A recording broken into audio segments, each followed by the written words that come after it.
नमस्कार दोस्तों, स्वागत है आपका एक बार फिर से आपके अपने YouTube चैनल कंपटीशन प्रिपरेशन पे। आई होप आप सारे बहुत अच्छे होंगे और अच्छे से पढ़ाई भी कर रहे होंगे। इस वीडियो में हम पार्टनरशिप कॉन्सेप्ट समझते हुए, उसकी ट्रिक समझते हुए और CGL 2021 में जितने भी प्रश्न आए थे वो सारे करने वाले हैं। कुछ 15 के अराउंड क्वेश्चन है और उतने में मुझे लगता है CGL मेंस तक का आपका पार्टनरशिप खत्म हो जाएगा, यानी आपको कॉन्सेप्ट आ जाएगा। बेसिक सा कॉन्सेप्ट है, कोई टेंशन लेने वाली बात नहीं है। पार्टनरशिप बहुत आसान है। भैया दीदी लोग रिक्वेस्ट कर रहे थे, 2-3 लोगों का मैसेज भी आया कि पार्टनरशिप में उन्हें है उलझन, तो मैंने कहा बिजनेस करना बंद कर दो या तो फिर कॉन्सेप्ट सीख लो। तो चलो स्टार्ट करते हैं। PDF मैंने टेलीग्राम पे पहले दे दिया कि जो लोग CGL CHSL CPO कुछ भी देने जा रहे हैं वो लोग पहले सॉल्व कर लें। और CGL मेंस के लिए कुछ एक्स्ट्रा करने की ज़रूरत नहीं है। इसी कॉन्सेप्ट को बार बार जितना रगड़ेंगे उतना ही इसे मलाई निकल के आएगी। ठीक है, तो चलो स्टार्ट करते हैं। बाकी आपकी फंडामेंटल ड्यूटीज़ जो हैं, वीडियो को लाइक करना, शेयर करना, सब्सक्राइब करना, चैनल को वो कर लेना। पहले प्रश्न पे आते हैं। पहले कॉन्सेप्ट सीख लेते हैं, फिर प्रश्न करते हैं, वो ज़्यादा सही रहेगा। देखो, पार्टनरशिप का नियम जो होता है वो मतलब मैथमेटिकल नियम जो होता है, इथिकल नियम जो होता है, अगर मैं बात करूँ नैतिक नियम जो होता है वो ये कहता है कि अगर आपने मान लो कि दो व्यक्ति हैं, पवन कुमार यानी P और क्वीन, इनकी वाइफ है या इनकी गर्लफ्रेंड है, दोनों लोगों ने पार्टनरशिप में कोई बिजनेस स्टार्ट करा। मान लो इन्होंने चाय का बिजनेस इस समय बहुत चरम पे है, आपने देखा होगा चाय वाला बनते हैं। तो मान लो इन्होंने स्टार्ट करा। अब इन्होंने कुछ पूंजी लगाई, मान लो इन्होंने 100 रुपये लगाई और दीदी ने 200 रुपये लगा दिए, क्योंकि दीदी पे सेविंग ज़्यादा थी, भैया पे थी नहीं। अब मान लो इन्होंने समान समय के लिए लगाया, या ये काम करते हैं कि इन्होंने T समय के लिए लगाया, T नहीं, मान लो 10 महीने के लिए इन्होंने 100 रुपये लगाया। 100 रुपये 10 महीने के लिए लगाने का मतलब ये नहीं कि हर महीने 100 रुपये लगा रहे हैं, मतलब 100 रुपये लगा दिया और 10 महीने तक उनका रुपया लगा रहा। उन्होंने ये नहीं मांगा कि बिजनेस में छोड़ रहा हूँ। 10 महीने के लिए लगाने का मतलब कि 10 महीने का एग्रीमेंट, 10 महीने तक उनका 100 रुपया डूबा रहेगा। अगर वो निकलना भी चाहते हैं तो 10 महीने बाद निकले, ठीक है। और दीदी ने भी 10 महीने के लिए लगाया, यानी इनकी इन्वेस्टमेंट जो है, यानी कि जो इनकी इन्वेस्टमेंट को क्या पूंजी जो है वो 100 रुपये और 200 रुपये है, और इनके द्वारा लिया गया जो टाइम है वो 10 महीने और 10 महीने दोनों लोगों द्वारा है। तो जो प्रॉफिट होगा, यानी मान लो नुकसान होता है तो नुकसान और प्रॉफिट होता है तो प्रॉफिट, तो जो प्रॉफिट में शेयर होता है, हमेशा समझना कि प्रॉफिट में जो शेयर होगा, यानी प्रॉफिट का जो रेशियो होगा, यानी कि लाभ का या हानि का जो रेशियो होगा, प्रॉफिट का या लॉस जो भी हुआ, मान लो लॉस हो गया तो लॉस में उनका कितना हिस्सा डूबेगा, और प्रॉफिट हुआ तो उनको कितना हिस्सा मिलेगा, उसका हमेशा अनुपात होता है investment into time. Investment into time इनका हो जाएगा, और दूसरी वाली दीदी का इन्वेस्टमेंट इनटू टाइम इनका भी हो जाएगा। यानी इन्होंने 100 रुपये लगाए थे और 10 महीने के लिए, तो 100 गुणे 10 इनका हो गया, और अनुपात में इन्होंने 200 लगाए थे 10 महीने के लिए, यानी 200 गुणे 10 इनका हो गया, यानी 10-10 कट गया, 100 और 200 का अनुपात 1:2 हो गया। तो आपने कहा कि अगर P और Q 100 रुपये और 200 रुपये लगा के 10 महीने के लिए बिजनेस में घुसते हैं, तो जो प्रॉफिट होगा या लॉस होगा उसमें इनके जो हिस्से होंगे उनका अनुपात 1:2 होगा। यानी मान लो 30 रुपये का फ़ायदा होता है तो इसका एक हिस्सा आउट ऑफ टोटल, अगर 3, देखो 30 रुपये का टोटल फ़ायदा मैं मान रहा हूँ, यानी 3 रेशियो बराबर 30, तो 1 रेशियो बराबर 10, यानी कि P का हिस्सा 1/3 होगा और Q का हिस्सा 2/3 होगा, यानी 20 रुपये होगा। समझिएगा। आपने कहा गुरु एक बात बताओ, यहाँ पे टाइम का क्या मतलब है। अगर यहाँ से आपको समझ में आ गया होगा कि अगर T1 और T2 बराबर हो जाए तो T1 और T2 कट जाएगा, तो इनके प्रॉफिट का रेशियो I1 रेशियो I2 होता है। यानी अगर दो लोग कुछ अलग अलग रुपए, यानी R1 और R2 रुपए, दो अलग अलग लोग, दो अलग अलग व्यक्ति इन्वेस्ट करते हैं समान समय के लिए, यानी फॉर इक्वल मंथ्स या for equal number of months वो इन्वेस्ट करते हैं, या फॉर सेम टाइम वो इन्वेस्ट करते हैं, तो उनके जो प्रॉफिट का रेशियो होता है वो इनके इन्वेस्टमेंट यानी कि पूंजी के अनुपात के, यानी कि निवेश की गई पूंजी के अनुपात के बराबर होता है। आपने कहा अगर T1 और T2 अलग अलग हो जाए, यानी भैया ने तो 10 महीने के लिए लगाया लेकिन दीदी ने 12 महीने के लिए, तो क्या होगा। तो सेम चीज़ प्रॉफिट या लॉस का रेशियो I1 इंटू T1, यानी कि पूंजी इंटू समय, और पूंजी इंटू समय करोगे तो 100 गुणे 10 1000 हो जाएगा P, और Q से अनुपात निकाला 200 गुणे 12 यानी 2400 हो जाएगा। आपने कहा ये कटा ये कटा ये कटा ये कटा, यानी अनुपात इनके लाभ या हानि का 5:12 हो जाएगा। इतना सा कॉन्सेप्ट अब अगर आपको समझ में आ गया तो आपसे कोई प्रश्न ऐसा नहीं हो सकता कि ना हो। दूसरी चीज़, अब मान लो P और Q के लाभ का अनुपात 5:12 आया, मान लो मैं कह दूं कि टोटल 34 रुपये का लाभ हुआ, तो P का हिस्सा, तो आप कहेंगे 5 हिस्सा आउट ऑफ 17। देखो टोटल P का 5 मानो, Q का 12 मानो, तो टोटल 17। 17 बराबर 34 तो 5 बराबर 10। यहाँ मैं ऐसे कहें कि पी का हिस्सा जो होगा वो 5 होगा आउट ऑफ टोटल 5 12 17, 5/17 हिस्सा। प्रॉफिट मान लो पूरा पी का होता तो 5/17 हिस्सा पी भाई साहब को मिल जाता। अगर क्यू का मतलब मान लो पी का प्रॉफिट होता और क्यू का हिस्सा पूछा जाता तो क्यू को मिलता है 12 आउट ऑफ 17, यानी क्यू का हिस्सा हो जाता 12 out of 17 of profit. Q का हिस्सा कितना हो जाता 12 आउट ऑफ 17 ऑफ प्रॉफिट। बोलो क्लियर। अब आपने एक चीज़ देखा, मान लो इनकी इन्वेस्टमेंट I1 है और I2 है, इन्होंने T1 और T2 समय के लिए ना लगा के मान लो इनका प्रॉफिट में जो अनुपात आता है वो P1 अनुपात P2 आता है। तो आपसे अगर मैं पूछूं कि टाइम का रेशियो क्या होगा तो आप कहेंगे कि टाइम का रेशियो जो होता है यानी कि समय का अनुपात, ये है आपकी इन्वेस्टमेंट। क्या है? इन्वेस्टमेंट यानी पूंजी। ये है प्रॉफिट में रेशियो यानी लाभ या हानि में अनुपात। तो आपने कहा कि टाइम का अगर रेशियो पूछा जाए कि कितने टाइम के लिए इन्वेस्ट करा तो आप कहेंगे P1 प्रॉफिट बटे इन्वेस्टमेंट इसका हो जाएगा और प्रॉफिट बटे इन्वेस्टमेंट इसका हो जाएगा। यानी आप कहेंगे I1 रेशियो I2 अगर में इन्वेस्ट करते हैं, लाभ में अनुपात P1 अनुपात P2 है तो उनका जो टाइम इन्वेस्ट किया गया टाइम है उसका अनुपात हो जाएगा P1/I1 रेशियो P2/I2। ऐसे अगर मैं बात करूं, अब I1 I2 से गुणा करके आप P1 I2 P2 I1 भी कर सकते हैं। अगर ऐसा ना करना चाहें तो आप P1/I1 P2/I2, जहाँ पे P1 पहले भाई साहब का लाभ में हिस्सा है बटे I1 उनकी इन्वेस्टमेंट है, P2 दूसरे भाई साहब का लाभ में हिस्सा है, I2 उनका इन्वेस्टमेंट है। ठीक है। अगर मान लो आपसे दे दिया जाए कि भैया एक लोगों ने I1 इन्वेस्ट करा, दूसरे भाई साहब ने I2 इन्वेस्ट करा, उनका प्रॉफिट में हिस्सा P1 और P2 मिल रहा है, या I1 I2 नहीं, मान लो कि इन्होंने T1 टाइम के लिए इन्वेस्ट करा, इन्होंने T2 टाइम के लिए इन्वेस्ट करा और इनके पूछ लिया जाए इन्वेस्टमेंट का अनुपात, तो हमेशा समझना अगर ये टाइम दिया गया है, क्या दिया गया है? टाइम दिया गया है, ये प्रॉफिट में रेशियो दिया गया है, तो आपका जो इन्वेस्टमेंट का रेशियो होता है वो होता है profit upon time 1 ratio profit 2 upon time 2। यानी आप हमेशा समझना कि अगर प्रॉफिट का रेशियो निकालना है तो इन्वेस्टमेंट इंटू पूंजी, मतलब इन्वेस्टमेंट इंटू टाइम, और अगर आपको बाकी का निकालना है, या आप ऐसे समझो कि अगर मैं कहूँ प्रॉफिट का रेशियो P1/P2 पूछा जाए तो आप ऐसे समझेंगे I1 T1 यानी कि पहले का हिस्सा पूंजी और इंटू समय बटे दूसरे का हिस्सा इंटू समय। अब इससे आपको T1/T2 निकालना हो, P1/P2 निकालना हो, I1/I2 निकालना हो तो इस फॉर्मूले से सारी चीज़ें निकल जाएंगी। ये फॉर्मूला है कुछ नहीं, ये आपको यूज ऐसे मतलब लिखना कहीं नहीं होता, ये फॉर्मूला आप सीधे यूज करेंगे और उसके बाद पार्टनरशिप के क्वेश्चन थप्पड़ मार के अगर ना कर दिया तो मेरा नाम तो वही रहेगा, तुम्हारा नाम चेंज हो जाएगा। ठीक है। तो ये पार्टनरशिप के प्रश्नों का समझ लो तोड़ देगा। ये ट्रिपल स्टार बैच का मान लो पार्टनरशिप की क्लास है, या ऐसा मान लो कि CGL 2021 के क्वेश्चंस करवा रहा हूँ जो टॉपिक वाइज उसकी क्लास है। बोलो इतना क्लियर हो गया। अब हम आते हैं क्वेश्चंस को बजाना शुरू करते हैं, कोई दिक्कत नहीं होने वाली। एक चीज़ और बताऊँ, समझिएगा। मान लो A और B दो बिजनेस पार्टनर है, अभी ये कॉन्सेप्ट बताना भूल जाता। इन्होंने A इन्वेस्टमेंट करी T1 टाइम के लिए और इन्होंने B इन्वेस्टमेंट करी T2 टाइम के लिए। ऐसे अगर B की बात करें, इन्होंने मान लो C इन्वेस्टमेंट करी T3 टाइम के लिए और D इन्वेस्टमेंट करी T4 टाइम के लिए। कहने का मतलब कि A से कुछ जोड़ के B हो गया या A में से कुछ घटा दिया, इन्होंने कुछ अपना हिस्सा निकाल लिया, कुछ हिस्सा इन्वेस्ट करके इन्होंने अपनी पूंजी बदल दी।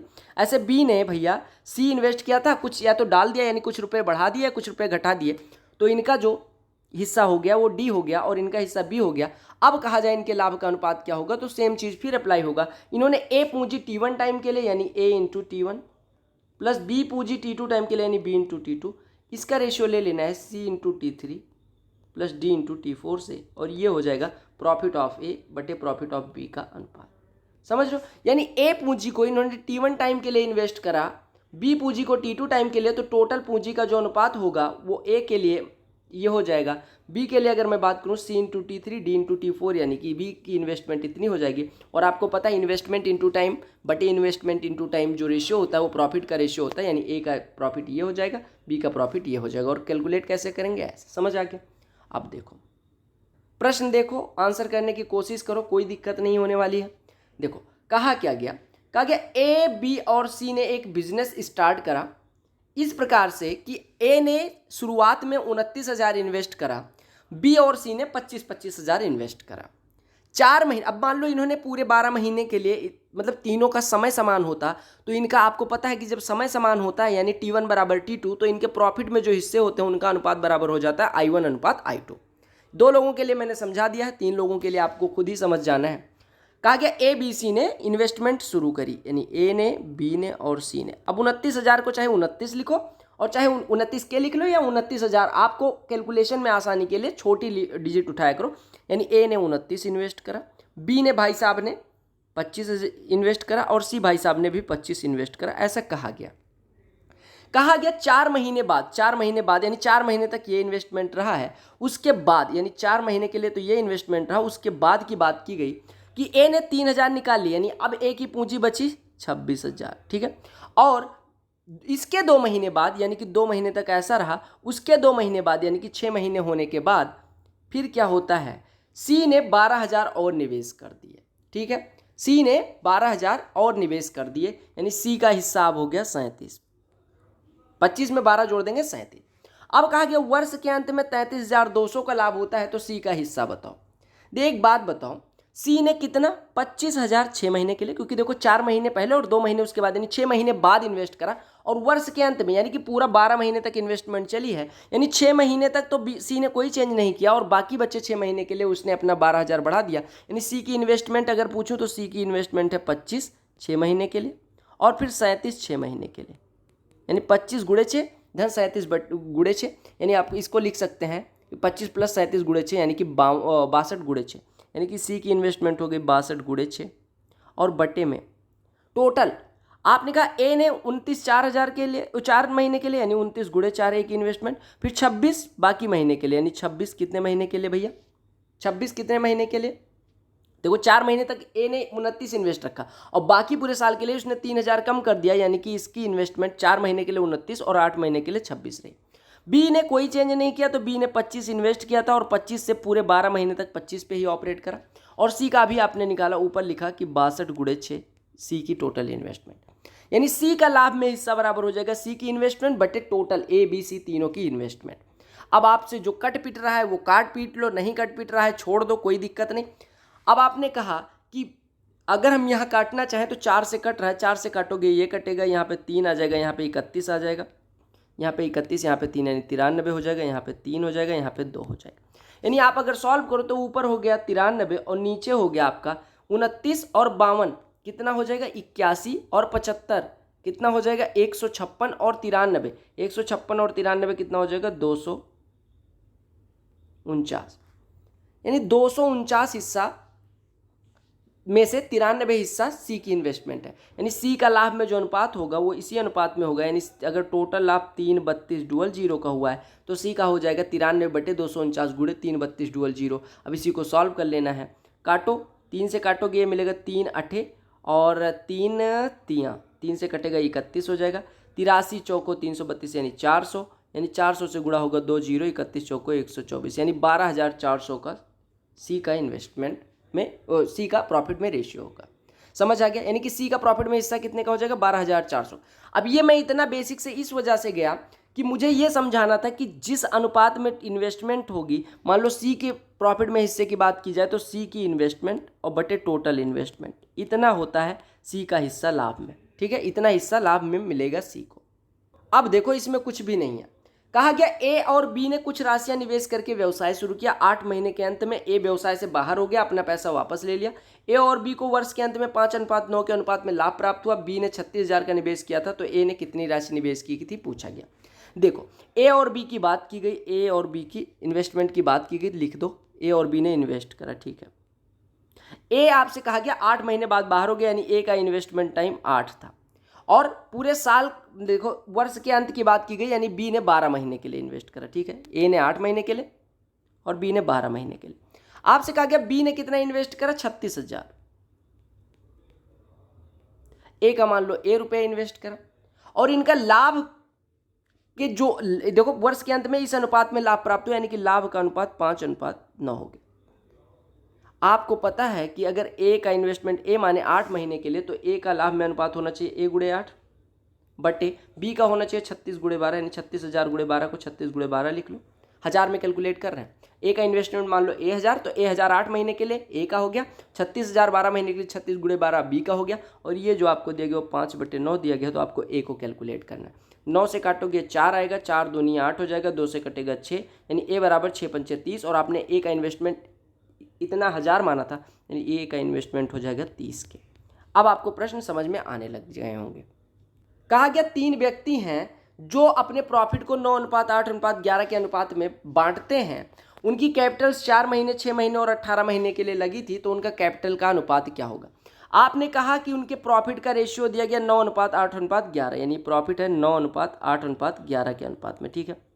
आपने कहा उनकी टाइम जो लगी वो 4 महीने, 6 महीने और 18 महीने के लिए लगी थी। आपसे पूछा गया इन्वेस्टमेंट का रेशियो क्या होगा, तो आपको पता है इन्वेस्टमेंट का रेशियो क्या होता है। आप कहते हैं कि अगर इन्वेस्टमेंट मानूं इन भाई साहब की ए थी, इन भाई साहब की बी थी, इन भाई साहब की सी थी, तो आप कहेंगे इनके लाभ का अनुपात इन्वेस्टमेंट इंटू टाइम, यानी 4A, इनका 6B, इनका 18C, यानी कि अनुपात निकालेंगे 4A अनुपात 18B, सॉरी अनुपात 6B अनुपात 18C, ये बराबर दिया गया 9:8:11।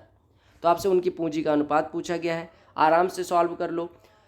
देखो 2 से पहले काट दो, तो 2 से कटेगा 2, 2 से कटेगा 3, 2 से कटेगा 9, यानी 2A अनुपात 3B अनुपात 9C बराबर 9:8:11 हो गया, ठीक है।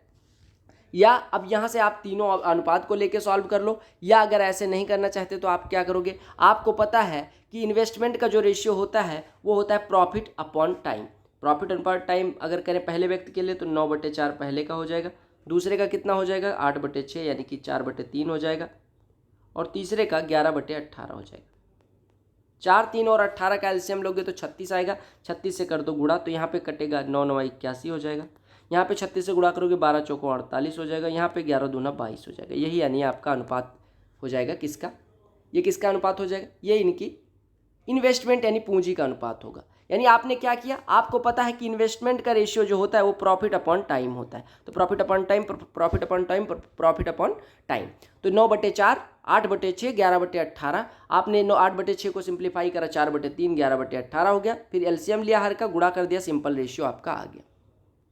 कहा क्या गया, कहा गया 3 पार्टनर हैं XYZ जिन्होंने 40,000, 38,000 और 30,000 इन्वेस्ट करा। X, Y और Z की बात की गई है। इन्होंने कितना कितना इन्वेस्ट करा, इसने 40,000 डाला, इसने 38,000 डाला और इसने 30,000 डाला, ठीक है, क्लियर। कहा गया 6 महीने बाद X और Z 20 और 15,000 इन्वेस्ट कर देते हैं, यानी 6 महीने बाद की बात है। X इन्वेस्ट कर देता है कितना 20,000, X ने अपने 20,000 बढ़ा दिए, और अगर हम बात करें जेड ने कितना बढ़ाया 15,000 बढ़ाया, यानी जेड ने 15,000 ऐड कर दिया, और वाई ने 8,000 निकाल लिया, यानी वाई ने 8,000 निकाल लिया, ठीक है। आपका कहा गया अगर टोटल प्रॉफिट 38,880 का हो तो वाई का हिस्सा बताओ। देखो वाई का 38,000 12 महीने के लिए मान लो लगा था, और -8,000 6 महीने के लिए। देखो अगर हम बात करें, हम ऐसे कैलकुलेट कर सकते हैं कि 38 6 महीने के लिए, और फिर 38 में से 8 कम 30 6 महीने के लिए। तो ऐसे कहें, या हम कहें कि 38 12 महीने के लिए और 8,000 12 महीने के लिए निकाल लिया। आप ऐसे बेसिक से करना चाहो तो आपको हो गया 38 6 महीने के लिए और 30 6 महीने के लिए। तो कॉमन ले लोगे तो ये आपका हो जाएगा 68 × 6, ठीक है। या हम ऐसे करें कि 38 12 महीने के लिए और -8 6 महीने के लिए। तो अगर इसमें से 12 कॉमन ले लेंगे, तो 12 कॉमन लेंगे तो ये बचेगा 38, और यहाँ पे बचेगा 38 - 4 यानी कि 34, और 34 × 12 को लिख सकते हैं, 2 इसका निकाल के 34 को 68 बना दो, 68 × 6। यही मैं कहना चाह रहा था। तो आप ऐसे सॉल्व कर लो, आसान पड़ेगा जैसे मैं कह रहा हूँ। यानी कि वाई का इन्वेस्टमेंट हो गया कितना 38 12 महीने के लिए, यानी 38 × 12, और 8 6 महीने के लिए, यानी 8 × 6 महीने बटे में। अगर एक्स का इन्वेस्टमेंट देखो तो एक्स का इन्वेस्टमेंट है 40 12 महीने के लिए, और 20,000 और बढ़ाया है 6 महीने के लिए। ऐसे वाई का भी आपने निकाला, कितना आया था 38 × 12 -8 × 6 को करा था तो कितना आया था 34 × 12, ठीक है। और जेड का है 30 × 12 और प्लस 15 × 6, बोलो क्लियर। अब इसी का अनुपात निकाल लेना है, तो 6 6 दूनी 12, 6 दूनी 12, 6 6 दूनी 12, 6 6 दूनी 12, यानी 76 - 8 बचा ऊपर, यानी 68 ऊपर बच गया। नीचे अगर सॉल्व करें 40 दूना 80 और 20 100 और 68 168 और 60 228, और ये कितना बचा 228 और 15 243, ठीक है। एक बार जोड़ लो, 15 और 60 75 75 और 68 कितना हो जाएगा 143 143 163 और 40 203 हो रहा है क्या, जोड़ लो 80 100 68 168 168 60 228 और 228 और 15 200 बिल्कुल सही है। यानी 68/243 हिस्सा हो जाएगा वाई का। अगर टोटल 38,880 का प्रॉफिट हुआ है तो आप कहेंगे इसको डिवाइड कर दो, काट पीट लो। ये किससे कट रहा है? 3 से काटेंगे 81 आएगा। 8 या 24, 3 27, 3 से काट देंगे, ये कितना हो जाएगा? इतना। 81 से कट रहा है, नहीं कट रहा है, आप देख लो। ये देखो 9 6 15 203 9 से ये फिर कट रहा है। 9 9 81, 9 से काटोगे 9 1 9 और 9 चौको 36, 9 चौको 36, इतना हो जाएगा। 9 से ये फिर कट रहा है यानी कि 160 हो जाएगा। 160 गुणे 68 तो 160 गुणे 70 11,120 हो जाएगा। और 11,120 में से 320 घटा देना है यानी कि 9,800 आपका उत्तर हो जाएगा। ये आप ऐसे गुणा कर लो। 0 16 8 128, 16 छक्के 96, 12 1 मिनट हमने सही किया। हाँ, ये 10,800 हो जाएगा। 10,800 से एक बार गुणा कर लेते हैं, ठीक है। तो ये हो जाएगा 0 16 8 128, अस्सी लाएगी 12, 16 छक्के 96, 12 108 यानी 10,880 हो जाएगा, ठीक है। थोड़ा गलत कर दिया। और वैसे करते तो 160 गुणे 7 यानी कि 16 7 112 ये हो जाता और 2 0 आ जाता, इसमें से 320 घटाते, बिल्कुल सही है, ठीक है। देखो अब आसान प्रश्न भी आएंगे। कहा गया ए और बी एक बिजनेस शुरू करते हैं। ए कुल पूंजी का 33.1/3% और बी शेष पूंजी का निवेश करता है। शेष पूंजी जितनी है वो बी निवेश कर देता है। कहा गया वर्ष के अंत में अगर कुल लाभ इतने का है तो बी का हिस्सा ज्ञात करो। बी का आपको हिस्सा बताना है, ठीक है। देखो आपने कहा ए ने 33.1/3% यानी ए के इन्वेस्टमेंट की बात करें ए और बी की, तो ए ने 1/3 इन्वेस्ट करा यानी ए ने x इन्वेस्ट कर दिया। बी शेष पूंजी यानी बी ने 2x इन्वेस्ट करा। अगर टोटल 3x इन्वेस्टमेंट है तो ए ने x तो बी ने 2x। कहा गया वर्ष के अंत में अगर इतने का लाभ हो, आपको पता है कि दोनों का समय कुछ दिया नहीं गया तो यानी दोनों समान समय के लिए। अगर इनके प्रॉफिट का मतलब इन्वेस्टमेंट का रेशियो कहूँ तो 1:2 है, तो इनके प्रॉफिट में भी सेम रेशियो होगा। आपसे बी का हिस्सा पूछा गया, बी को मिलता है 2 हिस्सा आउट ऑफ 2 + 1 यानी 3, तो 2/3 मिलेगा। 1/3 इसका हो जाएगा 54,000, तो 2/3 हो जाएगा 1,08,000 आपका करेक्ट आंसर हो जाएगा। ये प्रश्न सबसे अच्छा प्रश्न जो इस बार पूछा गया, और मेंस में भी ऐसा प्रश्न कैलकुलेशन बढ़ाने के लिए पूछ सकते हैं। बहुत आसान सा प्रश्न है, लेकिन देखिएगा कैसे करना है। कहा क्या गया, ऐसा प्रश्न मैंने अलग से भी करवा दिया, समझ लो। सबसे कैलकुलेटिव प्रश्न जो इस बार पूछा गया था वो है ए बी सी 40,000 48,000 और 80,000 इन्वेस्ट करते हैं, ठीक है। आपको देखना है कि सी का हिस्सा पूछा गया लाभ में हिस्सा पूछा गया सी का। अब एक चीज और बताऊं मैं, आप एक काम करो, देखो आपको देख रहा है कि सारे जो भी वैल्यू दी गई हैं वो 4,000 के टेबल के दिए गए। देखो 4,000 4,000 4,000 48,000 40,000 80,000 सब 4 के फॉर्म के दिए गए, ठीक है। अब आप ऐसा कर सकते हो कि आप 40,000 को 10 मान लो, क्योंकि 4,000 को 1 यूनिट मानो, तो 40,000 को 10 यूनिट। ये छोड़ो, आप बेसिक से करो, बेसिक से करोगे ज़्यादा समझ आएगा। उसके बाद मैं ट्रिक बता दूँ। देखो ए बी सी कहा गया पार्टनर है, कहीं पे हमने लिख लिया ए बी सी पार्टनर है। कहा गया ए ने 40,000 इन्वेस्ट करा, बी ने 48,000 इन्वेस्ट करा और सी ने 80,000 इन्वेस्ट करा, ठीक है।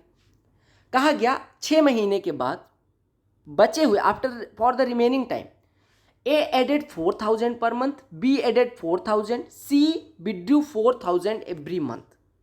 यानी कि ए हर महीने 4,000 4,000 बढ़ाता गया, बी ने हर महीने 4,000 4,000 बढ़ाए और सी ने 4,000 हर महीने कम किए। कहने का मतलब समझो, 4,000 हर महीने बढ़ाने का मतलब कि ए ने पहले 4,000 बढ़ाया, फिर अगले महीने उसमें 4 बढ़ा दिया यानी 8 बढ़ाया, फिर अगले महीने 12 बढ़ाया, अगले महीने 16 बढ़ाया, अगले महीने 20 बढ़ाया और अगले महीने 24 बढ़ाया। यानी अगर एवरेज की बात करें तो आप देखो 24 और 20 64 और कितना 24 20 44 16 60 12 72 8 80 4 84, यानी अगले 6 महीने में इसने 84,000 समझ लो बढ़ा दिया इन्वेस्टमेंट। 84,000 इन्वेस्टमेंट बढ़ा दी। 6 महीने में अगर 84,000 बढ़ाते हो तो हम कह सकते हैं एवरेज कितने की वृद्धि हुई होगी? 84/6 यानी 14,000। मान लो ये 14,000 हर महीने बढ़ाता है, यानी कि इसका इन्वेस्टमेंट हर महीने 14,000 बढ़ गया। समझ लो, यानी इसका इन्वेस्टमेंट हर महीने के लिए 14,000 बढ़ गया। बी के लिए ऐसे हर महीने बी ने क्या किया, बी ने हर महीने 4,000 मिला, यानी बी का भी इन्वेस्टमेंट हर महीने 14,000 बढ़ गया। और सी ने 4,000 हर महीने निकाले, यानी कि सी का इन्वेस्टमेंट मान लो 14,000 हर महीने के लिए घट गया। अब अगर आपसे कहा गया 6,72,000 का टोटल प्रॉफिट है तो सी का हिस्सा बताओ। आपको पता है सी ने इन्वेस्ट करा 80,000 12 महीने के लिए मान लो, और रिमेनिंग 6 महीने के लिए 14,000 कम किया, यानी 14 × 6। अगर बाकी की बात करूं, ए ने 40,000 12 महीने के लिए इन्वेस्ट करा और 14,000 समझ लो 6 महीने के लिए इन्वेस्ट करा, ठीक है।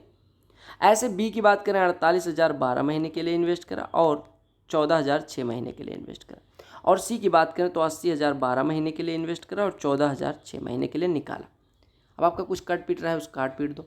6 से देखो 6 कट गया, 6 कट गया, 6 दूनी 12 हो गया, 6 दूनी 12 हो गया, 6 दूनी 12 हो गया, 6 दूनी 12 हो गया। ठीक है, यानी 80 दूना 60 और 80 दूना 160 में से 14 घटेगा तो ये कितना हो जाएगा 146 हो जाएगा। ऊपर नीचे देखो, आपने कहा नीचे अगर हम सॉल्व करें तो 80 14 94, देखो 80 और 14 94, 94 और 96, 94 और 96 कितना हो जाएगा भैया, 94 और 96 हो जाएगा 190, और 190 में 160 और जुड़ जाएगा यानी 350, कितना 350, कितना 350। और आपको पता है ये किसका हिस्सा है, सी का। टोटल लाभ कितने का, 672 के बाद 3 जीरो, तो सी का हिस्सा लाभ में इतना हो जाएगा। काट पीट लो जिससे कट पीट रहा हो। ये कटेगा 7 से, 7 से काटोगे 7 9 63, हाँ 7 से कटेगा 50, 7 9 63, 7 6 42, ये डबल जीरो हो गया। ठीक है, ये ट्रिपल जीरो हो गया। ये कटा 5 से काट दोगे, 5 से कटेगा तो ये 5 19 बचे 192, जीरो हो जाएगा। अब आपको करना है गुणा। अब अगर आप गुणा करने जाओ तो देखो जीरो लगाओगे, फिर 2 छक्के 12, यूनिट डिजिट अगर कैलकुलेट करो तो 2 छक्के 12, जीरो तो लग गया, 2 छक्के 12 यानी कि जीरो के बाद 2 आना चाहिए। आपका एक ही ऑप्शन में था, जीरो के जस्ट बाद 2, पीछे से देखें तो आपका आंसर आ गया। समझना क्या कह रहा था मैं, आपको ये समझना था, आपको क्या समझना था कि जो एवरेज इन्वेस्टमेंट बढ़ी है या घटी है वो कितने की बढ़ी या घटी है। ये अगर आपको समझ में आ गया होगा, यानी 14,000 हर महीने के लिए बढ़ा, ये 14,000 हर महीने के लिए बढ़ा और ये 14,000 हर महीने के लिए घटा। अब मैं जो कह रहा था कि अगर आप ऐसे माने होते, मान लो 40 ऐसे करते कि 4 को 1 यूनिट मान लेते तो ये 10 होता, ये 12 होता, ये 20 होता, और यहाँ पे 3.5 3.5 3.5 सॉल्व करना आसान हो जाता। फिर आप क्या काम कर सकते थे, टाइम देखो, टाइम अगर हम बात करें, देखो हमने कहा 10, देखो अगर हम बात करें इसको ऐसे भी रहने दो, 2 से काट सकते थे, 2 से काट दो पहले ही, 2 से इसी को काट दो, 2 से ये 20 हो गया, ये हो गया 24, ये हो गया आपका कितना, या हाँ 2 से 20 24, और ये कितना हो जाएगा 40। इसकी बात करें तो ये 7 7 और 7। अब देखो अगर मैं बात करूं सिंप्लीफिकेशन आसान करने के लिए कि 20 तो 12 महीने के लिए और 7,000 6 महीने के लिए, तो अब समय को देखो, समय का जो रेशियो है 6 और 12, अगर 6 यूनिट यानी 6 महीने को 1 यूनिट माना जाए तो 20 2 महीने के लिए यानी 20 2 यूनिट के लिए यानी 40 इन्वेस्टमेंट, और उसमें से 6 1 महीने के लिए यानी कि 6 और इन्वेस्टमेंट। ये ए का हो गया। बी की बात करें, बी का 24 2 महीने के लिए यानी 48, और प्लस 7 1 महीने के लिए यानी कि 7 और हो गया। ऐसे सी की बात करें, 40 12 महीने के लिए यानी 40 2 यूनिट, देखो 40 2 यूनिट के लिए यानी 12 महीने के लिए यानी कि 40 दूना 80, और 7 1 महीने के लिए यानी 7, ये हो जाएगा। यानी टोटल इन्वेस्टमेंट अगर आप निकालें तो 40 और ये कितना हो जाएगा, 40 और ये 40 और 80 कितना हो जाएगा 120, और 48 168, और 7 168 और 7 कितना हो जाएगा 175, यानी कि 175 टोटल है। और उसमें से सी का देखो 80 - 7 यानी कि 73, यानी सी 73/175 हिस्सा पाएगा टोटल लाभ का। उससे सॉल्व करते तो आपको ये सब करने की ज़रूरत नहीं थी, 73/175 यानी सीधे इसी को सॉल्व कर लेना था। ये जो हमने किया ये करने की ज़रूरत ना पड़ती। अभी मैंने आपको बताया कि ए ने कुल पूंजी का 33.1/3% इन्वेस्ट करा, बी 25%। देखो अगर मैं मानूं कि टोटल पूंजी 6x या मान लो 8x इन्वेस्ट हुई, या मान लो 12x इन्वेस्ट हुई, 12x, तो ए ने कितना इन्वेस्ट करा, ए का इन्वेस्टमेंट 1/3 यानी 4x, बी ने 1/4 यानी 3x, और जो बाकी बचा वो सी ने इन्वेस्ट करा यानी 5x। अब आपसे कहा गया ए का हिस्सा, आपको पता है ए इन्वेस्ट करता है 4 हिस्सा, आउट ऑफ 4 3 7 5 12, तो ए का प्रॉफिट में भी हिस्सा हो जाएगा 4/12 यानी 1/3। अब आप कहेंगे कि भैया एक बात बताओ, हमें वैसे भी पता था कि ए कुल पूंजी का 33.1/3% इन्वेस्ट करता है, यानी 1/3 जब ये इन्वेस्ट करता है तो लाभ में भी हिस्सा 1/3 हो जाएगा। तो यही मैं कहना चाह रहा हूँ कि प्रश्न कई बार ए का आप ये पढ़ लिया करो कि निकालना क्या है।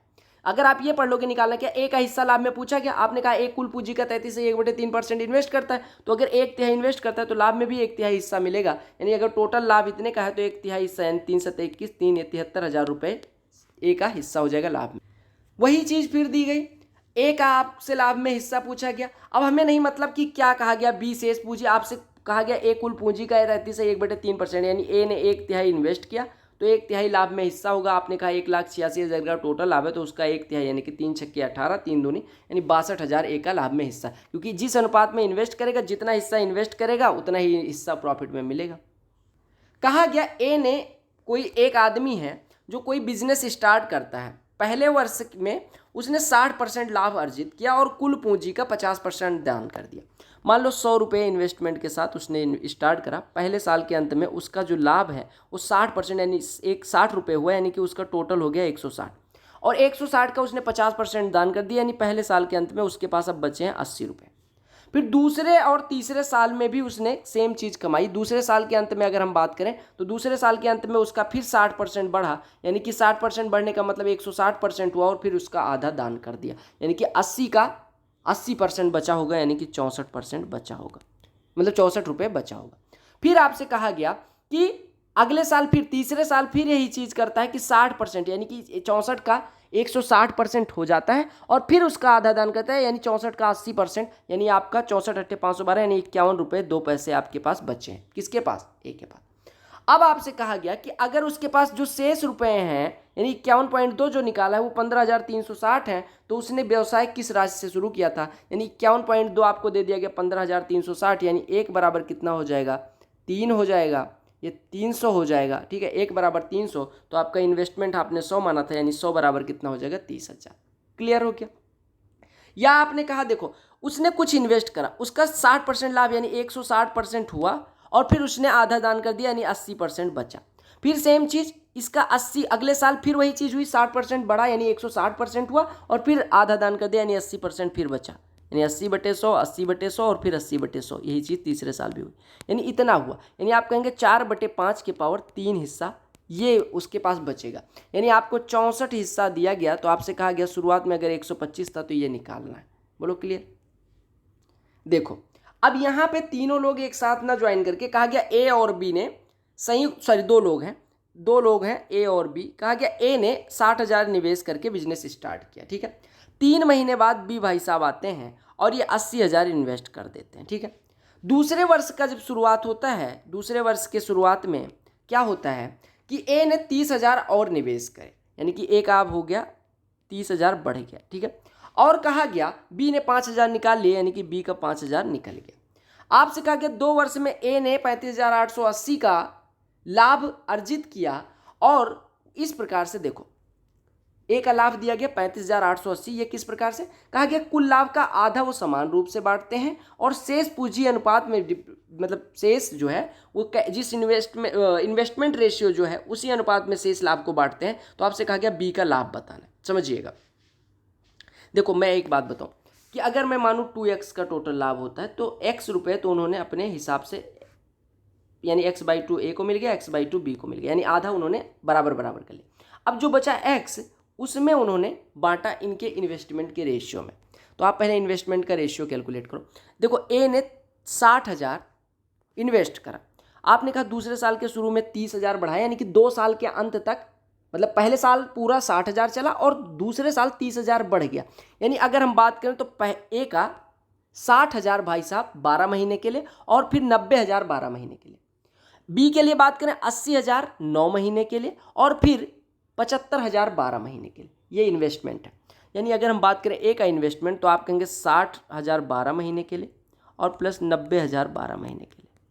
और बी की बात करें तो देखो 3 महीने बाद बी ने ज्वाइन करा था, यानी 80,000 इन्होंने इन्वेस्ट तो करा लेकिन 9 ही महीने के लिए, और 75,000 इनका कितने? 12 महीने के लिए। अब जो कट पीट रहा है वो काट पीट दो, 12 से काट दो, 12 12 12, यहाँ पे 3 3 9, 3 4 20। ठीक है, अब किससे कट रहा है? 5 से कट रहा है, बिल्कुल कट रहा है। ये 15 हो गया, ये 18 हो गया, ये 12 हो गया, ये 5 3 15, अच्छा 5 से काट चुके, 5 चौको 20 हो गया। ठीक है, यानी आपका बचा 12 18 30 हो गया ए का हिस्सा, और बी का हिस्सा हो गया 4 3 12 प्लस 15 27, यानी काटो तो 10/9 के अनुपात में ए और बी का हिस्सा हो। आपने कहा एक बात बताओ, आपने कहा ए को एक्स का, देखो इनके लाभ का अनुपात 10, मतलब इनके इन्वेस्टमेंट का अनुपात 10:9 आया, तो ए को मिला होगा 10/19 हिस्सा, और बी को मिला होगा 9/19 हिस्सा।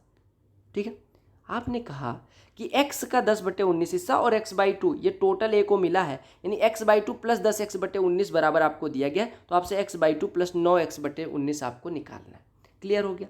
यानी आप ऐसे करो या ऐसे कर सकते हो कि x/2 प्लस 10x/19 आपको दिया गया, तो सॉल्व करोगे तो 19x प्लस 20x यानी 39x/38,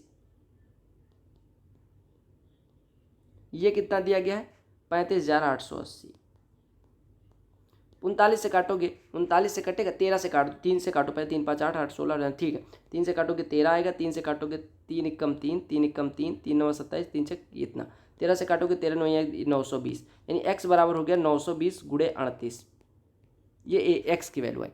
अब भाई साहब आपके b को कितना मिलता है, b को मिलता है कितना हिस्सा, b को मिलता है 37x। देखो टोटल 2x का लाभ था, उसमें से a को इतना मिल गया, तो b को कितना मिला होगा, आप कहेंगे इसमें से एक काम कर सकते हो ऐसा, या फिर आप कहोगे टोटल लाभ इतने का हो रहा है, यानी कि इसके 2 गुने का हो रहा है, तो इसमें से a का लाभ घटा देंगे तो b का लाभ आ जाएगा। यानी आप कह सकते हैं कि b का जो हिस्सा होगा वो कितना होगा, थोड़ा सा मैं मिटाऊंगा, ठीक है,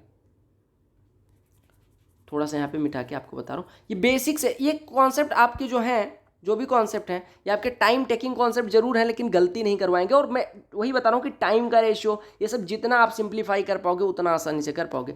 अब आपने कहा x की वैल्यू आ गई, तो b का हिस्सा कितना है, 37x बटे 38 गुड़े x की वैल्यू कितनी है, तो 37x ना लो, 37 बटे 38 हिस्सा, x की वैल्यू कितनी है 920 गुड़े 38, ये कटा 37 0 7 दूनी 14, यानी यूनिट डिजिट के जस्ट बाद वाली डिजिट 4 होनी चाहिए। अब आप ऐसे सॉल्व कर सकते हैं, देखो अगर ये 100 होता, 100 1000 होता, 1000 में 37 से गुणा करो 37,000, यानी आंसर जो भी होगा 37,000 से कम होगा, तो आपका ये खत्म हो गया बस।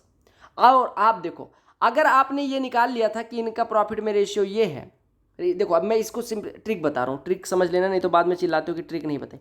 आपने ये निकाल लिया, ये निकालने के बाद आपने कहा कि आधा आधा हिस्सा दोनों को मिल गया, यानी x/2 फिर a का हिस्सा 10 हिस्सा है, जो बचा उसका 10 हिस्सा, यानी कि पहले वाले पार्ट में कोई अंतर नहीं है, पहले वाला पार्ट तो x/2 यानी कि a और b में कोई अंतर नहीं। दूसरे पार्ट में a को 10 हिस्सा मिला, b को 9 हिस्सा, यानी कि किसका हिस्सा कम है, b का, क्योंकि b को 9 ही मिलता है। यानी कि अगर b को 9 मिलता है, x को 10, a को 10 मिलता है, यानी कि ज़्यादा किसका हिस्सा हमेशा रहेगा, a का।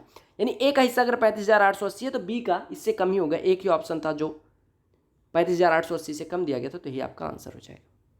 ये वही वाला है कि 9:8:11 के अनुपात में बांटा, प्रॉफिट में जो प्रॉफिट हुआ, पूंजी का अनुपात ये दिया गया, तो समय का अनुपात ये दिया गया, तो पूंजी का अनुपात कितना होता है, लाभ बटे टाइम, लाभ बटे टाइम, लाभ बटे टाइम, इसी का आपको रेशियो ले लेना था। ये हम कहा गया कि ए ने कोई बिजनेस स्टार्ट किया 65,000 इन्वेस्ट करके, कुछ महीने बाद बी ज्वाइन करता है उसे 50,000 इन्वेस्ट करके, और 3 महीने बाद बी के ज्वाइन करने के 3 महीने बाद सी इन्वेस्ट करता है, ठीक है, 55,000 के इन्वेस्टमेंट के साथ। साल के अंत में ए का 50% लाभ में हिस्सा होता है, तो कितने महीने के लिए ए ने अकेले जारी रखा बिजनेस इन्वेस्टमेंट। देखो अगर ए को आधा मिलता है लाभ का, तो इसका मतलब ए की इन्वेस्टमेंट आधी होगी, और ए की इन्वेस्टमेंट आधी होने का मतलब कि बी और सी की इन्वेस्टमेंट मिला के ए की इन्वेस्टमेंट के बराबर हो जाएगी। ए हमने कहा 65,000 इन्वेस्ट करता है, बी एक्स महीने बाद आता है कितने के इन्वेस्टमेंट के साथ, 50, यानी कि इसने 12 माइनस एक्स, और सी भाई साहब 55 के इन्वेस्टमेंट के साथ आते हैं, इसके भी 2 महीने बाद, यानी 10 माइनस एक्स तक ये इन्वेस्ट करते हैं। एक बात बताओ, अगर मैं यहाँ से रेशियो निकाल लूँ तो आप कहेंगे 13:10:11 का इन्वेस्टमेंट। ए ने 12 महीने तक इन्वेस्ट करा, यानी ए का इन्वेस्टमेंट हो जाएगा 13 × 12 156।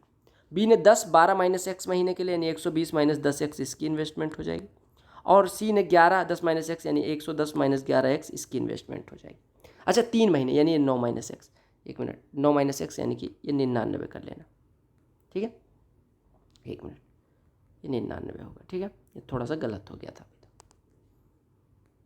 99 माइनस। अब इसको सॉल्व करो तो ये 21x हो गया, और ये बराबर हो जाएगा, ये कितना हो गया 219 और माइनस 156, घटाओगे तो ये 63 आ जाएगा।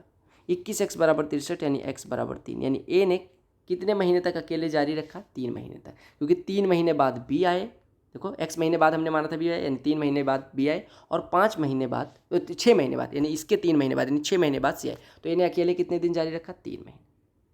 मेरे हिसाब से ये लास्ट प्रश्न होगा कि अगर 3 पार्टनर हैं XYZ, वो 40,000 38,000 और 30,000 इन्वेस्ट करके बिजनेस स्टार्ट करते, 40,000 38,000 और 30,000 इन्वेस्ट करके बिजनेस स्टार्ट करते। 6 महीने बाद की बात है, एक्स ने 20,000 ऐड कर दिया और जेड ने 15,000 इन्वेस्ट कर दिया, ठीक है, और वाई ने 8,000 निकाल लिया। आपसे कहा गया अगर टोटल 38,880 का प्रॉफिट होता है तो वाई का बताओ कितने का हो। देखो हम कह सकते हैं कि भैया 12 महीने के लिए 40-40 इन्वेस्ट था एक्स का और 6 महीने के लिए 20,000 इन्वेस्ट कर दिया, ऐसा मान सकते हैं ना। वाई का सेम कह सकते हैं कि 12 महीने के लिए 38,000 और 6 महीने के लिए 8,000 उसने निकाल लिया। और ऐसे कहें जेड का 12 महीने के लिए 30,000 और 6 महीने के लिए 15,000 बढ़ा दिया। तो वाई ने कितना इन्वेस्ट करा, 38 12 महीने के लिए और 8 6 महीने के लिए। अगर मैं यूनिट में मानूँ तो 6 कम 6 6 दूनी 12, यानी 38 2 महीने के लिए 76 और 8,000 निकाल लिया, यानी कि एक वाई का इन्वेस्टमेंट हो गया 38 गुणे 2 माइनस 8 गुणे 1, यानी 76 में से 8 घट जाएगा, यानी 68। वाई का इन्वेस्टमेंट है 68 आउट ऑफ 40 दूना 80 20 100 एक्स का इन्वेस्टमेंट, 68 इसका, और इन भाई साहब का कितना हो जाएगा 30 दूना 60 15 75, इतना ही हिस्सा हो जाएगा। आप कहेंगे 68 बटे 8 5 13 6 7 13 1 14, ये 243। कट पिट रहा हो तो काटो, नहीं कट रहा कोई बात नहीं। आपने कहा टोटल लाभ में वाई का हिस्सा इतना हो जाएगा, टोटल लाभ है 3 8 8 8 0 का, तो सॉल्व कर लो। तो सॉल्व करने जाओगे 243 कम 243 हो जाएगा, 243 इसमें से घटेगा तो 145 मेरे हिसाब से देगा, यानी 1458 हो जाएगा। ये 7 बार जाएगा, नहीं 6 बार ले जाओ, 6 बार ले जाओगे 6 18 6 चौको 24 1 25 6 दूनी 12 14, ठीक है बिल्कुल, ये 0 हो जाएगा। यानी कि वाई का हिस्सा हो गया 68 गुणे 160, यानी 0 16 8 128 और 16 छक्के 96 और 12 108। ये प्रश्न शायद हमने किया था, लेकिन फिर से करवा दिया थोड़ा सा ट्रिक लगा के। क्लियर हो गया। तो ये जो पार्टनरशिप टॉपिक है ये आपका टाइम कंज्यूमिंग है, लेकिन अगर आप टाइम कंज्यूमिंग चीज़ों से बचोगे तो आपको बेसिक कभी नहीं आएगा। जैसे आपने देखा जब मैंने स्टार्ट किया पढ़ाना तो पहले प्रश्न में मुझे लगभग 5 मिनट समझाने में लगे, दूसरे में 4 मिनट 30 सेकंड, तीसरे में 4 मिनट, फिर ऐसे 3 मिनट, फिर ऐसे 2 मिनट, फिर लास्ट में आपने देखा 1 मिनट में भी प्रश्न हो। तो ये चीज़ एक ऐसी प्रोसेस है, टाइम कंज्यूमिंग अगर कोई मेथड है तो आपको पता है आप 100% श्योरिटी के साथ कह सकते हैं कि पार्टनरशिप का प्रश्न इस मेथड से गलत नहीं होगा। और आप जितनी प्रैक्टिस करेंगे आपको ये पता होना चाहिए कि समय का अनुपात में अगर हम सॉल्व करेंगे, समय जैसे 6 महीने 12 महीने तो 12 6 ना लिख के 1 2 मान लो। ऐसे अगर इन्वेस्टमेंट की बात करें तो इन्वेस्टमेंट भी हमेशा रेशियो पे ऑपरेट करो, रेशियो पे ऑपरेट करोगे तो आपका आसान बनेगा। बाकी वीडियो पसंद आई होगी तो लाइक कर लेना, चैनल पे नए होना सब्सक्राइब कर लेना, टेलीग्राम चैनल जरूर ज्वाइन कर लेना, उधर मैंने PDF शेयर कर दिया। बाकी बहुत सारी प्लेलिस्ट आपको इधर दिख रही होंगी, जरूर देखें। Bye bye, take care, all the very best for all.